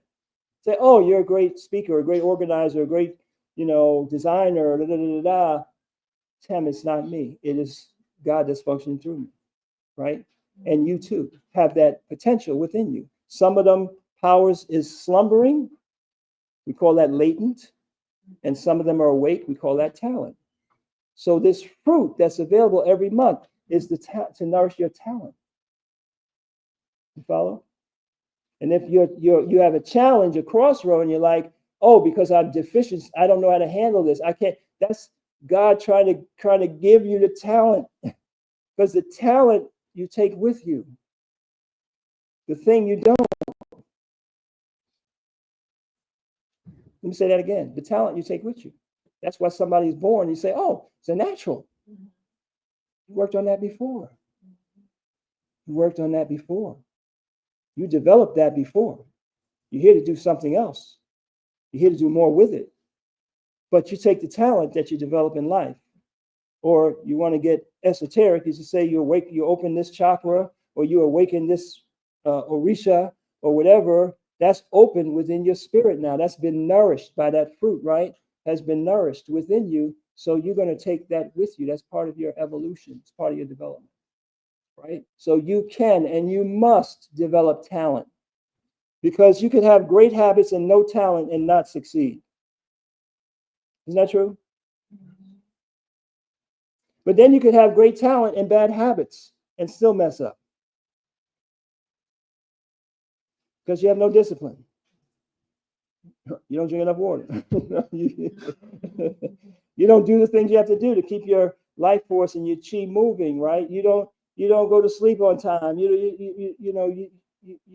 violate the laws of Geb, your physical body, right? The physical environment. You're dwelling inside this physical vehicle, and you have to treat this vehicle the right way to enable it to release all of its energies and powers. You have to cultivate your life force. You got to do breathing exercises, all these type of things, right? So we call that habits. You got good habits. So you need good habits, but you could have the greatest habits and be talentless, and you're still not going to get it, right? So you need both. You can have great talent and bad habits, and you can sabotage yourself. So that's what this journal is about. How do we walk that path of every month? There's something that I need to examine about myself, the way that I function, the way that I operate, that I need to be mindful of, because that energy is predominant. So that's two things. One is an opportunity for me to nourish that talent and to get better in that area of my life. And two, there's an energy that's predominant that is going to hit, like, the water's trying to flow through something and come across a blockage because of my poor thinking and my poor habits, and then all of a sudden I'm ill, or I got a problem, or something happened. So if you're ignorant, you might say, oh, Herakahuti did this and Hidaru did that, or, or that might be a good way to kind of like wake people up to the fact that you need to live the law of that deity, right? Of that aspect of God to avoid misfortune. So you got to have both. We need both to succeed. So now we want to get into this how we awaken this talent and how we work on our habits at the same time. So then we're going to talk about the lunar cycle, right? The lunar cycle. The lunar cycle is the foundation of the month. And the month really is not the calendar month that we've been given. That is a industrial calendar to keep us all synchronized in what we're doing. I'll meet you next Tuesday. That's the 7th. Da, da, da, da. That's what that's about. But the actual month is the cycle of time that it takes for the moon to go through its transition from new moon to full moon to back to new moon, right? Which takes 29 or so days, right? Why is that important? Because the moon is like a huge magnetic force and it pulls the tides. That's why fishermen and navigators need to know about the cycles of the moon. That's probably the only reason we can look at it on a calendar, right? Is because that knowledge is necessary for you to navigate, for you to understand what's going on with the oceans, because that magnetic pull that starts, at the new moon, and then it peaks between the second quarter and the third quarter, right? I mean, the first quarter and the third quarter, right? It goes new moon, first quarter, full moon, third quarter, right? So that 14-day period is the peak of that magnetic force. And that magnetic force pulls the tides, it pulls the water. And your body's mostly water, your brain's mostly water. So it affects your mentality, your mental world, which is akin to the word for menstruation and the moon. Isn't it interesting that the woman, her menstrual cycle corresponds to the cycle of the moon? Very interesting, right? That's why the moon is depicted as female and that whole lunar energy, right? That's why women are more spiritually in tune for the most part, right? In general, there's exceptions, but they have more water, and their body is naturally going through a cyclical fluctuation every month, which affects their emotions and their psychic abilities and so on, right? So that's what a month is, right? It's a 29-day period. So just in the same way that a woman ovulates, menstruates, and what? This is a cycle of gestation, right? When you can get pregnant. You have a cycle of gestation when you can get pregnant mentally for you to give birth to the things you need to give birth to in your life. And you need to change your mind. We all need to change our mind constantly. We need to tell our mind what we want it to do. We need to tell our feelings, which is the outgrowth of our mind, supported by our thoughts, right? Your feelings are your emotions in conjunction with your belief patterns. You need to tell your feelings what to do. You're not your feelings, and your feelings don't always serve you. You should tell your feelings. I said, at 11 o'clock, put me to bed. Don't tell me you feel like binge watching whatever for 2 more hours. Wake me up in the morning, make me want to jump up and do some qigong and take a walk and get my raw protein and exercise. That's your job. That's what you do. I'm telling you what to do, right? Fill my heart with gratitude instead of me going to work with dark feelings of regret and suspicion and all that, because that's killing me. Even if the people around me are not treating me right or whatever, I don't need you to serve me up that. I can see what's happening with my own eyes. I don't need to feel that. I need to feel positive, powerful, and optimistic, and generate and project that energy onto my environment, attracting me what I need to attract and push what I need out of my way. That's your job, feelings. Because your emotions are what set things in motion. Your emotions is intricately related to your motivation. So when you say, I'm not motivated to work out, I'm not motivated to do this, what you're saying is your emotions are not in line. They're telling you what to do instead of you telling them what to do. So your emotions start a commotion. But your emotions is about motivation and mobilization. Mobilization because you have a psychic power, and the psychic energy is rooted in your same thing you call emotions. Right? So when you master your emotions, then your emotions mobilize things in your life. So the cycle of changing yourself, changing your mind, and commanding your emotions happens on this 20. Oh, yeah. I see you, Larissa. Glad you're with us. You know, it happens on this 29 or so day cycle. You've heard that you need 21 days to create a habit, right? You heard that? 21 days, you do something 21 days in a row. It's much more powerful if those 21 days are between the new moon and the last quarter. Because now you're moving with the Tao. You're moving with the cycle. You're riding the wave now, right? Because your spirit is like, you know, that ovulation thing where your body's saying, okay, you want to make a baby? You want to have a child? I'm ready. I'm ready. I'm ready to receive. I'm ready to be inseminated. That's what your body's saying, right? In those periods of fertility. Well, your spirit is saying that to you every month. And whatever you're thinking about, if you don't take intentional, that's what I'm calling this intentional astrology, right? You don't take in, you're not intentional. So you're just vicariously thinking about this, and I thought I would read this, and I thought I would watch this, and I'm having this conversation, and you know, I'm just flowing with the spirit. You're not flowing with the spirit. You're drifting in the psychic winds of whatever comes your way. You're like a field that's fertile, and whatever weed seeds blow in there and take root, that's what's going to be growing. As opposed to you saying, oh no, wait a minute. No, let's plow the field, let's get all the weeds out of there, and this is what I'm planting this month. This is what I'm planting this month. That's why they call you the soul, right? Your soul in the soil.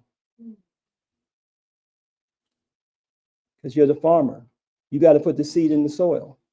You got to put the seed in your soul, which is the image of yourself succeeding, and most importantly, succeeding as a divine being, because you deserve it, because you've lived truth. And that makes you deserving, not because you're going to be rewarded, but because you have removed all the obstructions from the blessings, from the energies, from the nourishment of that tree that's there for you to get. So you need 21 days to create a habit. So in your journal, there's a way to track that, right? We teach you how to do a meditation script, and you do your meditation, and you check it off, you check it off, you check it off, right? And it starts with the day of the new moon, not just random any 21 days. So you can get in your mindset, wow, the new moon's here. Let me get myself together. What's my plan? What's my vision? What's my truisms? What prayers am I doing? What visualizations do I have? Right now, you are in charge of your soul. You're cultivating yourself. And you'll see magical results. As the Taoists say, the Tao is easy. It's the line of least resistance. The lunar cycle is the line of least resistance. It's not hard. It's not so hard to change. No, it's not hard to change if you just take control of this process. Then the way is easy. This is a guide to comedic meditation. So let's talk about what meditation is. Meditation is not just a system of relaxation, right? When we say meditation, the word means to center. To center, the medi, the middle, the median, right? Center between what? Between being asleep and being awake. It's a brainwave state that you cultivate, the alpha brainwave state, where you're half asleep, half awake. You're in between. Why do you need that? Because when you're asleep, then you have the power that comes to you from dreams and visions. You can sow seeds within your spirit. You know, you can receive revelations. You can gestate your goals in that womb of your soul, right? When you're awake, then you can control, guide, direct, initiate, and sow the seed. So the goal is not just to bliss out and chill out and relax and just let this, things just go wherever they need to go. Yes, there's certain times, your meditation like that. But the greatest function of meditation is to reconstruct yourself, right, in a divine likeness. The greatest function of meditation is for you to change your mind. It's for you to change your feelings, right? It's for you to implant the behaviors and to nourish on the powers that are available to grow yourself spiritually. So when I say accelerate your growth, it just means that you have a growth attitude now. Every month you're looking at what is Herakahuti about? What is Heteru about? What is Osset about? How does that relate to what I need to achieve in my life? And I'm going to put a meditation together, right? Depending on your degree of sophistication. If you get the Ma'at 11 Laws course, you got the mantra already. That's the sound waves, the vibration that stimulates, that shakes and wakes up that power. You got the knowledge of how to put your script together, what to visualize, and how to place your goals, your mundane goals within that spiritual context. You have all of that. So now you are equipped to be able to make it happen. So the Kemetic meditation uses sound waves, a meditation script, and it coordinates with the lunar cycle. So every month is an opportunity, right, for you to take advantage of what is available in the psychic environment.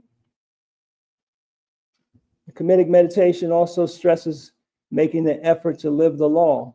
We have a great axiom in Kemet. It says, Ma'at, to know truth, you must live it, right? To know truth, you must live it. Meaning that many of these, your attempts to, you're inculcating the law in your spirit, but you kind of like feel like nothing's against me. Everybody's against me. Like what? I can name names, departments of what's against me, or pray for the redemption of these. Well, it's not coming easy. But if you make the effort to live it, then you will see. Then your mind will be flooded with wisdom. You'll gain insight. So to know truth, you have to live truth. Not completely. You just got to make the effort to live truth. You're going to fail and fall and stumble. But if you make the effort, then the revelations will come to you. Then you will understand. Right? So that's part of your monthly work, your monthly spiritual work. So I'm simply saying, right, know the law of the cycle. This is Heteru cycle, right? Heteru cycle. Heteru is the power of creative visualization, the power of magic to bring things into your life. And its engine is joy. And joy is your property. It's your prerogative. You don't need an excuse to be joyful. You are joyful to make things happen. You don't need things to happen for you to be joyful. That's backwards. You want to be joyful to make things happen. So that's her law. I'm self-generated joy. God gave me control over my facial muscles. I can smile at will, not because I'm smiling at something. Somebody, you be on the job like, what you so happy about? What you so happy about? What you smiling about? How people be, right? Smiling because it makes me powerful. It's going to get me out of here and being with you. I'm smiling. See you today. We won't be having this conversation. No, just playing. So in his wisdom, Shechem gave us this scientific information about the Ebbinghaus curve of forgetting. I'm talking to you right now. You're going to do this? 21 days. You got to do 21 days. Why do you got to do 21 days? Because you're going to forget. Meditation is the memorizer. That's what meditation is, to memorize. And your behaviors are all memories. Our behaviors are memories. Memories are not just facts, information. Where were you born? What's your street? No, when you reacting emotionally to something, that's a memory. You're not in the present. You're reacting based on your previous conditioning that you memorized. Just like if I say, what's 2 times 2? That thought is in your head because a long time ago, you memorized it. So somebody calls you this, somebody did that, somebody didn't do this, and you're feeling a certain way, it's because you memorized that behavior. Right? So it takes 21 days because you forget. This curve is showing you within 20 minutes, you retain 58% of the information. That's wild, right? 1 hour goes by, 44%, 9 hours. By the time a day has passed, you're at 33%. So everything I just told you, you're going to remember 33% of it tomorrow. Even if you write it down, if you don't go back and read it, I got a lot of stuff written down. 6 days, 25%, 31 days. So that's why you got to do it for 21 days, because this is a 21 day. You see this pattern here. You have to repeat. That's what a ritual is, right? It's not mystical. A ritual is the ritualistic repetition of something over and over and over again. You got to do it long enough. You got to do it as many times, right? So you want to track that for 21 days. This is how you're going to accelerate your growth. And when you use a comedic meditation script, you're going to track success to your goals too, because that's part of your script. Your script is a combination of growth and goals. The one is here. It's all up in there, right? You're living the law. You're seeing yourself living the law in the challenging situation. And then at the end, you're seeing the blessing.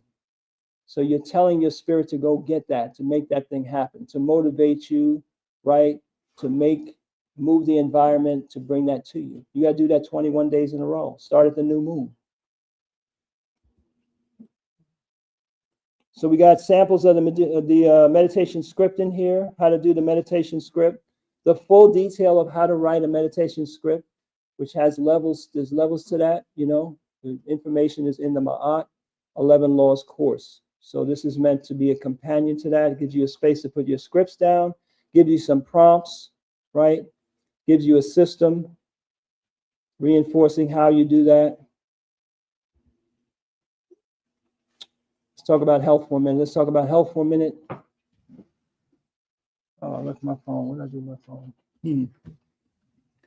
So health is paramount, right? When we talk about habits, we're talking about the Comedic Meditation Journal here, and it is an attempt to put in your hands, right, something that can be used to hold yourself accountable, right, to record and to systematize a process of your growth and achievement of your goals. And your health is primary to that, right? Your life force, your Ra, what we call Ra, is not the sun. The sun is Aten. Ra is a life force, which the sun is a manifestation of that. And so all the stars and the chi that's in the air that you breathe, according to the Taoist system, right? The chi that you extract from food. So your life force is what runs everything. It's what runs the universe. It's what runs your world. So if you're neglectful of your health, right, your prayers may fail, right? You're neglectful of your health, your meditations, your ability to do certain things is just not likely to happen. It's not going to happen. We got to take care of our health, y'all. So we got a health section in here where you write down, you know, the things that you need to do. And there's several habit trackers here. This is not according to a given month, but it's just like, you know, things that you just need to establish, just need to make happen. Some examples, we talked about hydration. Sleep is another one. Woo, sleep is another one. I meant to bring it, but I don't have it here, and we're running a little behind. There's a book called Why We Sleep. This book is deep, man. I didn't know there's birds that fly across the ocean. They have developed the ability to put one half of their brain to sleep while they're flying, and then they switch. That's how they're able to survive without sleep. But you can't do that. You can't work the night shift and do that. But this book is devastating. One of the most devastating statistics in this book is that there's a spike in heart attacks the day after daylight savings time. And there's a drop in heart attacks the day after daylight savings time. So when it switches and people lose an opportunity to sleep for an hour, heart attacks go up. When they gain an hour, heart attacks go down. It's a direct relationship between the amount of hours you sleep and your predisposition to having a heart attack or stroke. It's deep. I bring that book. If you read that book, man, you be going to bed. You be going to bed. You got to go to bed. You got to get your sleep. And those of you that are students here locally, we're going to be studying the Dunitaire Oracle system, right? That's your Amen, man. You got that Amen card. That's one of the things that you got to deal with is, are you getting enough sleep? Because every night your body needs to defrag, right? Your body needs to shut down, and your consciousness needs to go back to Amenta to get refreshed. Can't get around it. Your fitness, your supplements, right? Y'all know this. I don't care what kind of diet you're eating. The soil is not the same as even 25 years ago. You got environmental toxins, pollutions, and poisons that's in the air, that's in the waters, in the atmosphere.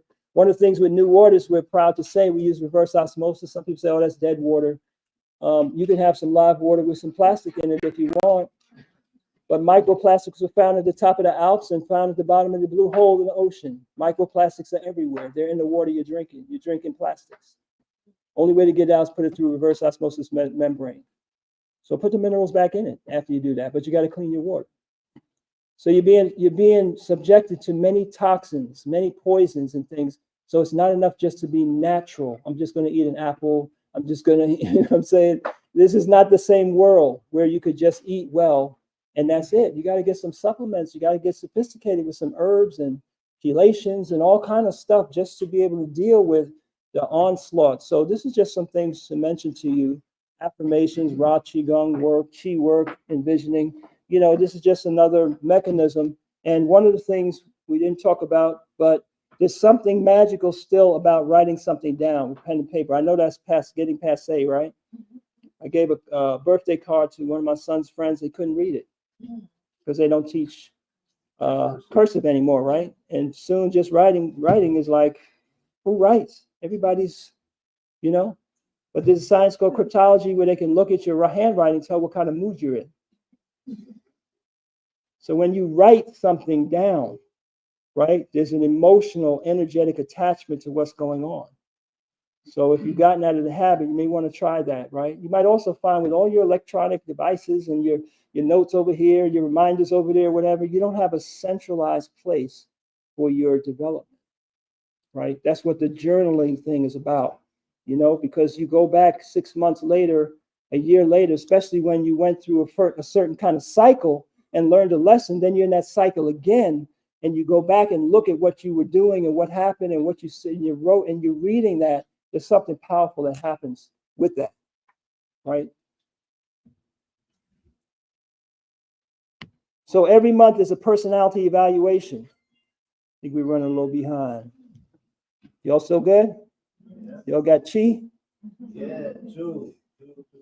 Y'all are hanging in there with me. How y'all doing online?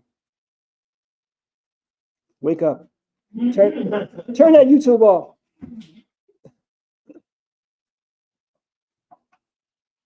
Matthew Walker, I don't think that's the one on sleep. I'll find out about that. Okay, so I'm wrapping up. Okay, Ernest is with us. So every month is a personality evaluation section, right? Where you can do a little analysis of yourself. So you have the cycle, right? It tells you when the new moon and the full moon is. And you'll also notice that there are days that there are these numbers on. What is that about? Well, every day of the week is named after a different planet in the system, right? So you see the correspondences there. Tuesday is Herukahuti, Mars, right? Martes in Spanish. Domingo, the dominion of Heru, is on the sun. Mercoles is Wednesday. Mercury, that's Sebek. So how many of y'all knew that? That when you say, I'll meet you next Thursday, that you're planning a meeting on the day of a Jupiterian day, where the energies of Jupiter will be dominant. And then there's 3 or 4 hours, specific hours within that day, where that energy will be maximized. So this is also a little magical journal here, because you have the ability to schedule your meditations and also your meetings, your events, right? We just had a great event. We've been very successful with events. Why? Because I consult a calendar and I do readings. So far so good. You know, we're about 100%. You know, so cycles. So yeah, you might discuss something with somebody on a Tuesday and have an argument, and then later on after this class, right, you go get your app. They got good apps now. You don't have to rely just on this. You can get it for Android or iPhone or whatever. Planetary hours, and you look at your thing and say, "Oh, dang, we was in a Haraguchi cycle on a Tuesday. No wonder we was arguing, fussing, and fighting. Our next meeting, we're gonna do that on a Monday, right? Sets energy in the hour of the moon. That's when we're gonna meet." You know? So, you know, just for your reminder and convenience, whatever cycle it is, that day of the week, I put down for Eastern Standard Time. Now, if you're in another time zone, you got to adjust that.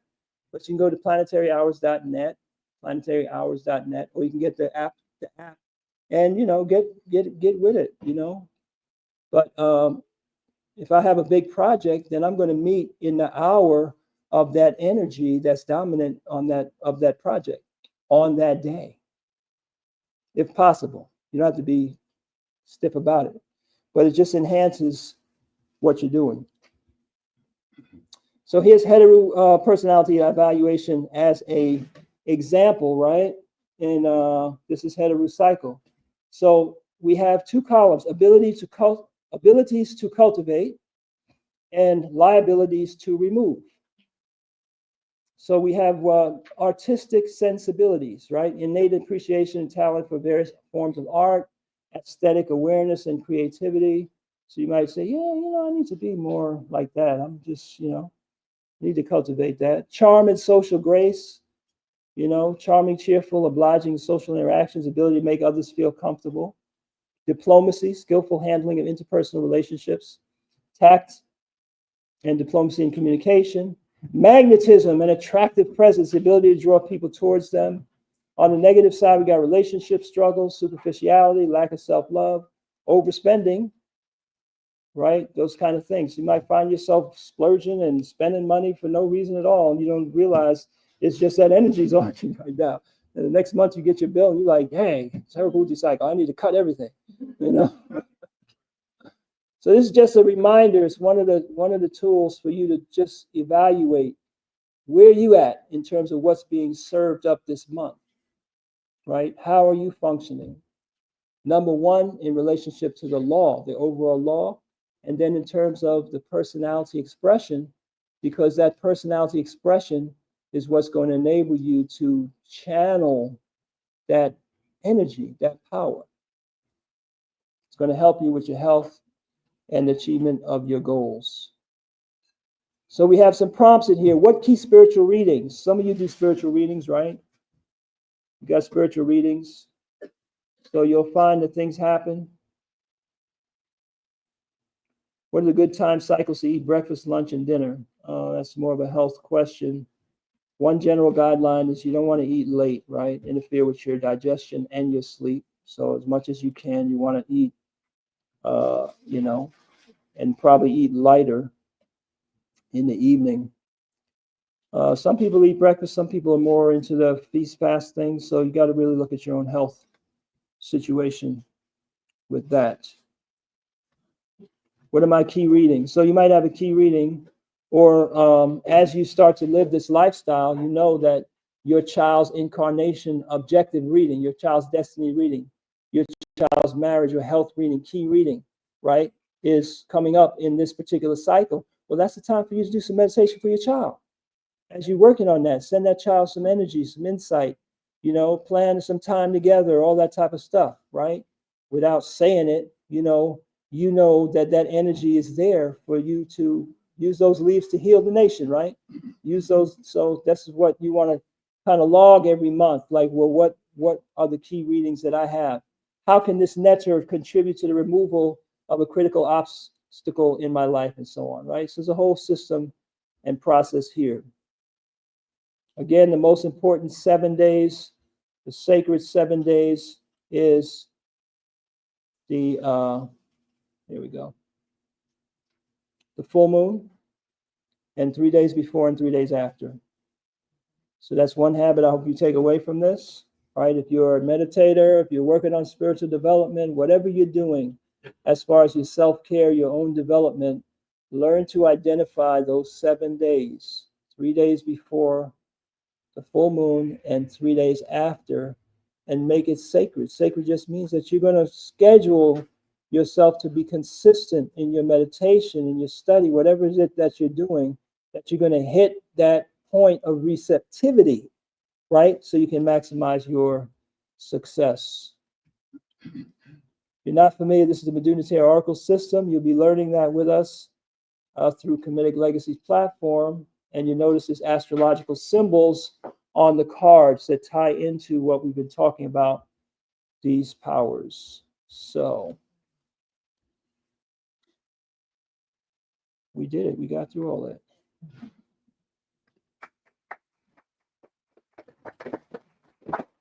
All right, Raul.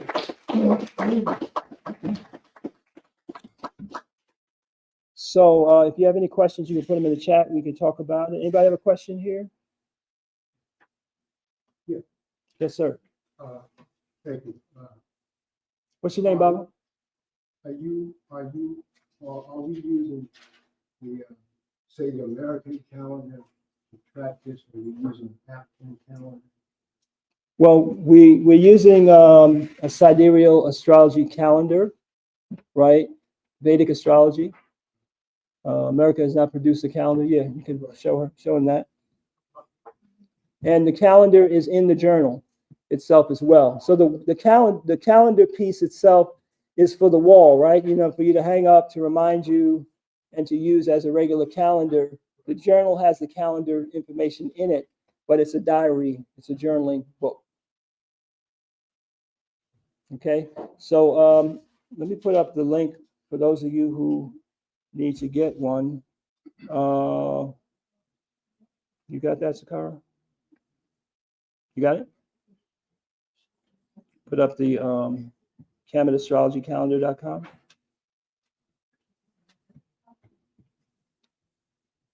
Rasata Hetep says, what does redemption of a wrongdoer look like? We may not know when they get redeemed. I think the main point there is not to be in that business. You know, we got to redeem ourselves. We got to make ourselves strong and impenetrable, right? We got to improve our immunity, our spiritual immunity to the many, many wrongdoers and transgressors and people that are evil in this world. And we have to understand that evil is the product of immaturity, right? These are people, and we can identify ourselves as well, that have not matured spiritually.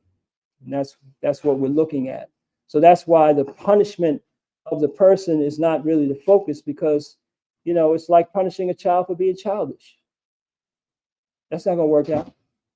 You gotta create the systems of care and education and guidance that will grow somebody out of their childish and evil ways. Does God doesn't reward or punish and everything goes by law or blessings and things? Do they exist? It's a very good question. He said that since God doesn't reward or punish, and everything goes by the law, right? Our blessing's a thing. And yes, the blessing, the primary blessing is that we've been made in a God likeness. The primary blessing is that the resource is available within your spirit. That God is present within your spirit, and the angelic powers of God are present within you. So when you are in harmony with those angelic powers and you're succeeding in your life, then we say, yes, you're blessed. You've been blessed by God. Not in the sense that an individual God has handed you something, but it's like God gave you the keys and the abilities and the knowledge, the ability to know the law and the ability to live the law. And that's how you bless yourself. Yes. You said that the full moon and 3 days before and after before and Mhm. what about the new moon? So she's asking a question. I'm sorry, what's your name, sister? Anifa. She's asking a question about the 3 days before and after the new moon. The new moon, the 3 days before the new moon is like the hag moon. It's like the total depletion of the magnetic force of the moon, right? So that's really the time when you're planning and contemplating what you're going to meditate on. And you start the meditation at the new moon. So that as the moon's energy starts to build, your objectives are building with that, right? All right. So we have the, can you put the website up?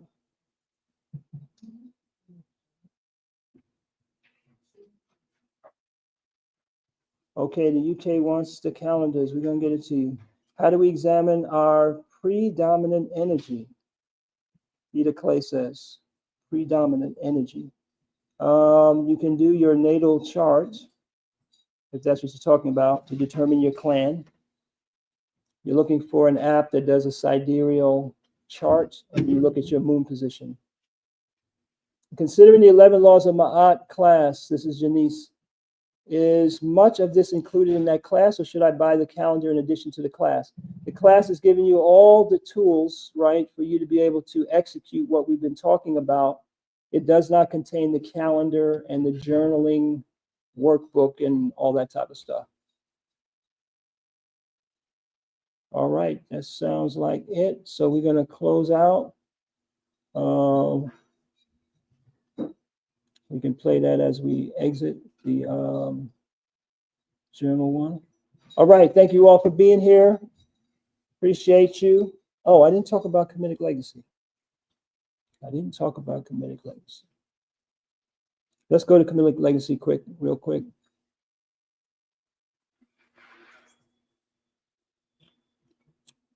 And we're going to put up a link tree, right? For those of you that are not in the Pennsylvania area, we're going to put up a link tree so you can see where we have different locations. This is our website, Comedic Legacy. Our affiliate program is live.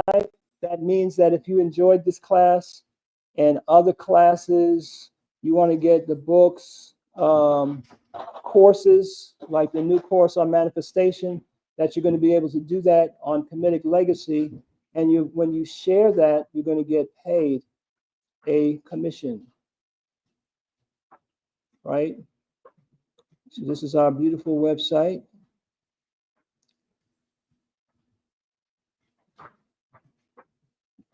There's a replay that you were just looking at. If you go to Comedic Legacy, that's KAMITIC, comediclegacy.com. You can get your replay. You can also sign up to be an affiliate. If you're in one of our areas where we have study groups or communities, you want to check with them.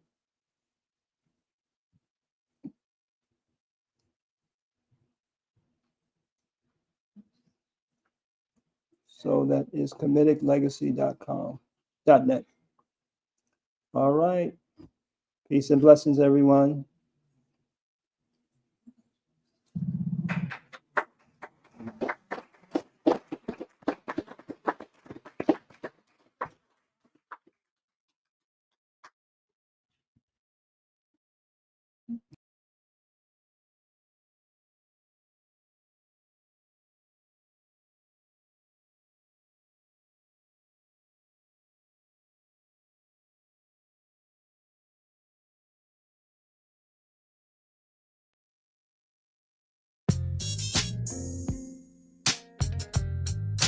Take that step.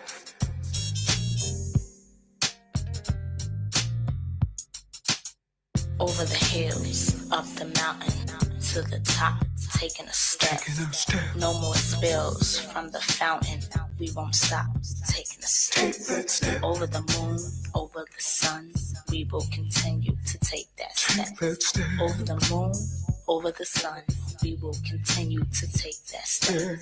Made it this far, we have to keep on. No one will stop us, taking a step.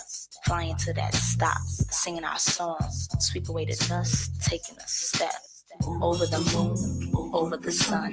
We will continue to take that step. Over the moon, over the sun. We will continue to take that step. Higher heights, moving on, stepping on, taking that step.